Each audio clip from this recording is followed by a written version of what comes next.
আজকে আমি মুরগির গোস্ত রান্না করব, তাই জন্য আলুগুলো কেটে ভালো করে ধুয়ে কড়াইতে তেল দিয়ে ভেজে নিলাম।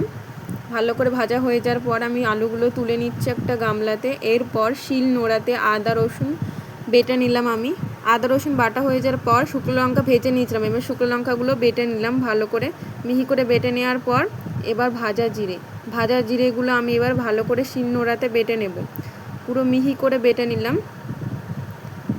ভাজা জিরে ভালো করে বেটে নেওয়ার পর তারপরে কড়াইতে আদা রসুন বাটা দিয়েছি, পেঁয়াজ দিয়েছি। এবার সরিষার তেল দিয়ে ভালো করে এবার নেড়ে চেড়ে নেবো। ভালো করে নাড়াচাড়া হয়ে যাওয়ার পর একটু ভাজা ভাজা করে নেব, ভালো করে নাড়তে চাড়তে হবে।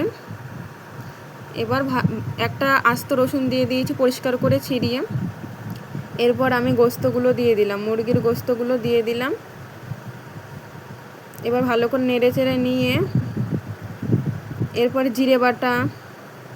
জিরে বাটা দিয়ে দিয়েছি।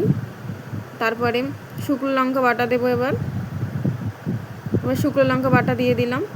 ভালো করে নেড়ে চেড়ে নিতে হবে, ভালো করে কষিয়ে নিতে হবে। এবার ভালো করে আমি কষিয়ে নিলাম।